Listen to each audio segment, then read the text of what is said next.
So we're going to start on Unit 4. We're going to go back. We're going to go back and talk about the French and Indian Wars some more. Okay. The reason why we're doing that, we're going to use that to introduce the idea of perspective, right? Perspective. Anybody know what the word perspective means, right, Shane?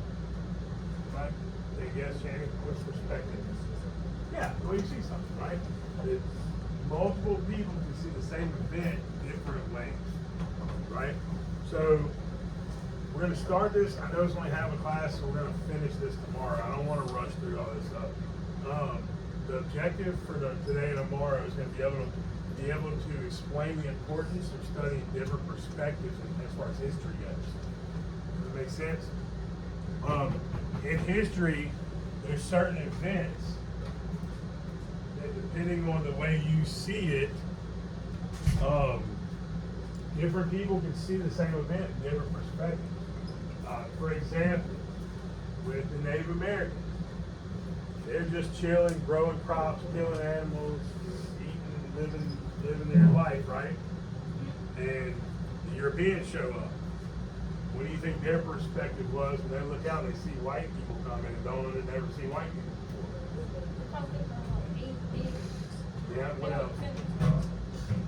What else? What do you think their perspective was? The Native Americans, you're growing a crop and sewing together your beaver pelts to make underwear. I don't know, whatever they were doing, right? And then you look out, you see these ships come in. What do you think? Yeah, immediately you'd probably be terrified, right? From the European perspective, you've been on a ship full of rats, right? Disease, sharks, whatever. You show up, you see land with fresh water, food, ways to make money. What do you think their perspective was when they showed up? What do you think they thought? Yeah, they're probably excited. Yeah, they're probably excited. We need to start exploring and see what we can get here. Get all this boat full of rats, right? Same event. The European explorers showed up. Same event, two different what? Perspectives.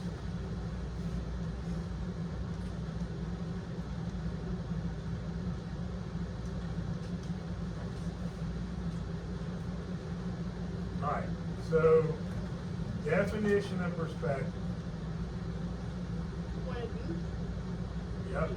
Means how you see something, like looking at a tree from up close makes it seem big, far away it looks small, right? Different perspective sometimes can have to do with distance.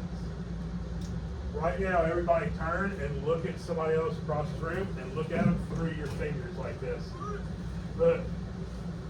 Like this. Like this, right? See the perspective that you're looking at that person through your fingers? We know from hanging out with each other. All right, good. Look here. We know from hanging out with each other, nobody in here is this small, right? We know that. But when you're looking at it through that lens, look here, Riley. When you're looking at it through that lens, they look tiny. Walk up close, not as tiny as some of us, right? We all bigger than me. Different perspective or point of view. Also a story you're telling. You can see the same event and tell the story a different way than somebody else saw that same event. For example,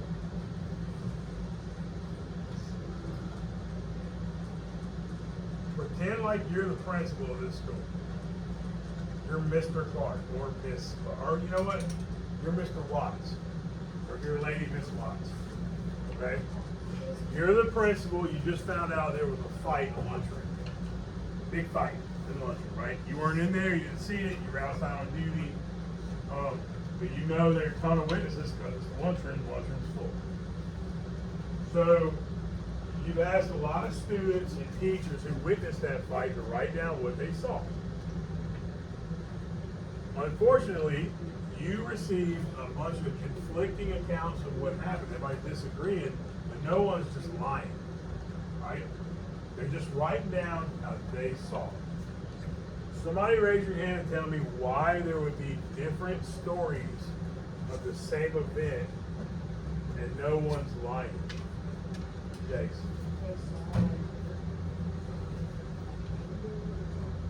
Okay, so distance and angle, that's one. What else could change the story? What is it? More specific.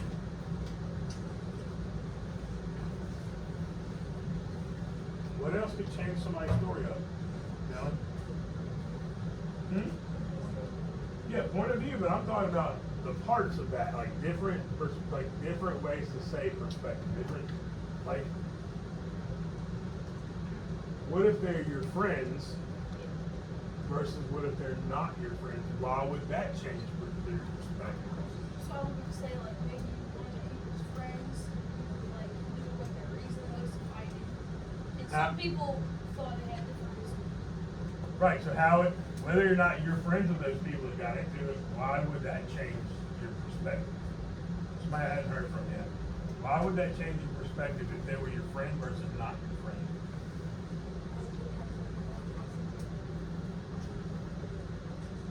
Yeah. Would you want your friend to get in trouble? No.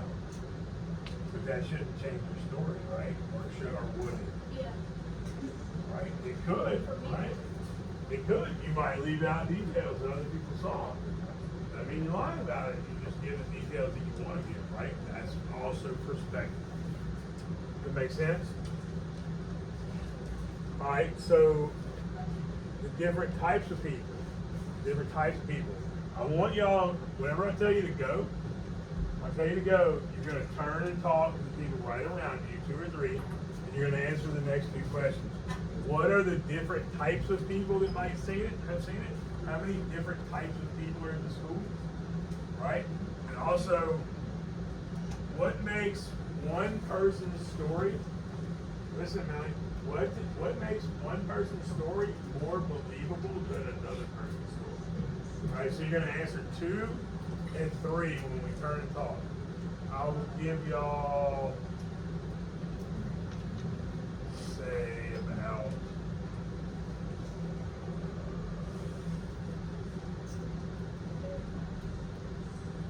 take about 2 minutes to answer the next 2 questions. Go ahead and turn it off. Go. We're answering these 2 questions.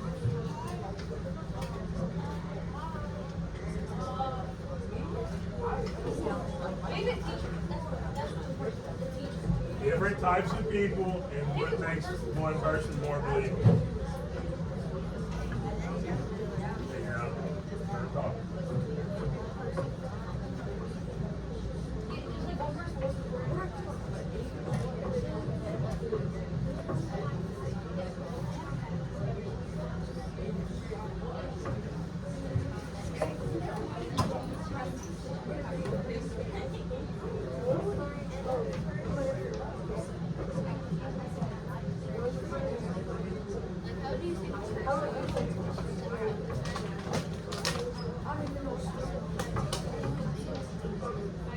Answer the question. What types of people saw it? What makes one person's story more believable than others?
All right, good. Let's see what we came up with. What types of people do you think would be involved in witnessing the fight in the lunchroom? Kelly? Yeah, what kinds of people? Hey, focus out. Like who would be in there? We know when we go to lunch. Who's in there? Teachers. Who else in there? Just, hey, just say it out loud. Yep.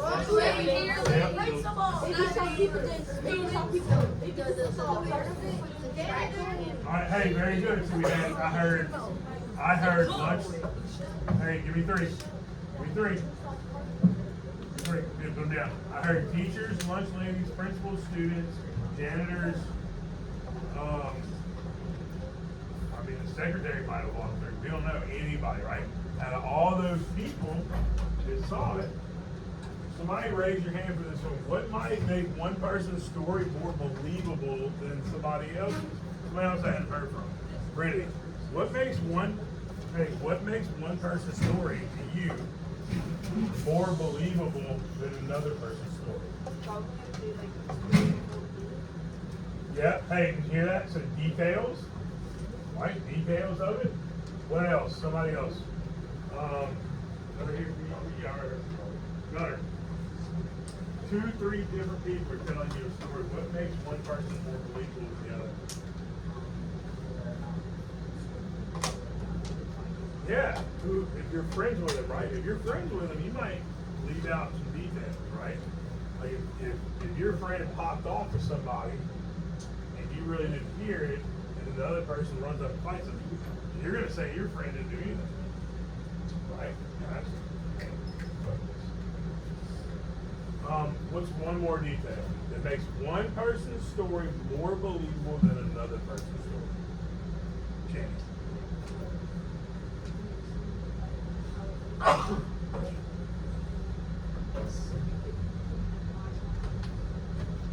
Yeah, their posture, right? Their posture. Do they look like they're lying? No. Right? How about if somebody you already know this person is a liar? You already know that person lies. You already know that person's in trouble. Does their past and how much trouble they get in affect how believable their story is? Yeah. Absolutely it does. Think about if you're a judge. If you're a judge, and somebody comes in and says they've never been in trouble in their life, and somebody says they did something wrong, you're going to wonder if they did do that wrong, right? You're looking at the evidence. But if somebody comes in who's been in and out of jail their whole life and says, I didn't do it, are you going to believe them? No. Not at all, okay? So that is perspective. Now, the next few days, actually week and a half, we're going to study the different perspectives of that French and Indian War. Y'all remember talking about the French and Indian War? Yeah. The different perspectives of that war. Now, what do we know? What do we know about the changes in land ownership of the French and Indian War? What big change in land ownership happened because of the French and Indian War? French gave Yeah, Louisiana, well, before that, check it out what it's called. Louisiana split. The Louisiana territory split, right? Do not make fun of my drawing. I know I'm not a good artist. Hold on, Channing. I'm sure some of my artistic. I'm sure some of you artists in here can do better than me, right? This is America. Hey, America, right? We know that the English had the colonies here on the East Coast. We know the Spanish owned Florida, right? And all of this, right? So all this was the Louisiana territory, plus some stuff in Canada that France owned, right? And then there was something dividing Louisiana in half. What is that? Say it out loud. What is this? Mississippi River, right up the middle, right? So we also know when the English jumped over these mountains, what did they see in this area that they wanted? Somebody raise your hand. Shannon, Ohio River Valley, right? It was fertile, wanted it. They hopped over these mountains and they're like, oh my God, look at this spot. This is phenomenal. Let's take it. Who got into it over the land? Who in France? British. British and the French, right? Got into it. And they want. We know all that stuff, right? We're gonna talk about the perspective of each individual group and why it's important. For whenever you see this historical evidence, you'll know like how they felt about it versus how the other people felt about it. How do you think when the Native Americans in this area, the Native Americans in this area, how do you think they felt about getting drawn into a war between the two countries? How do you think they felt? Somebody who have I not heard from? Briggs? You heard from me. Okay, You heard here. from Breeze and Who have I not heard from yet? Right here. I want to know, how do you think the Native Americans felt when they got drawn into a war between the British and the French? What was their perspective?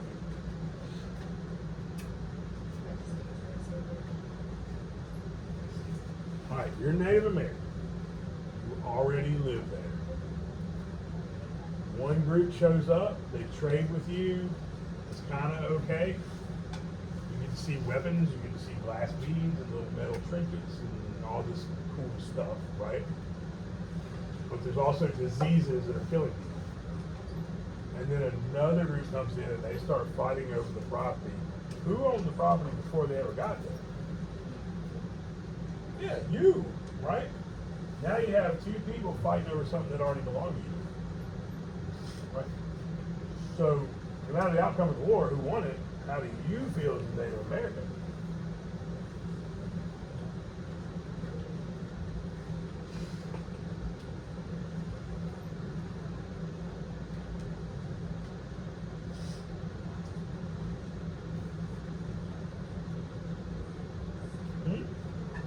Yeah, bad.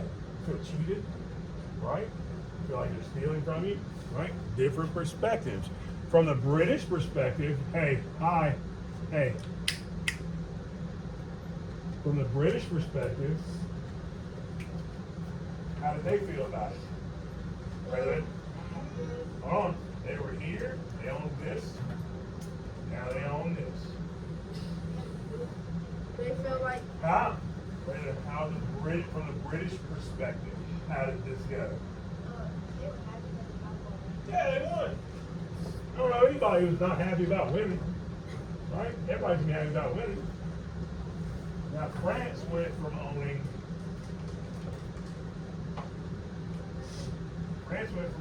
this to owning nothing. Oh, boy. French got kicked out of here, right? The only people left was down here in Louisiana, the Creole, the Acadians, right? How do you think their perspective of the French and Indian War went? They were bad. Oh, really? The French owned all this, lost the French and Indian War. The 7 Years' War was over, and they lost everything over here. What is their perspective of the war? Well, yeah, they lost everything, right? Got their butts kicked. Probably a little embarrassed.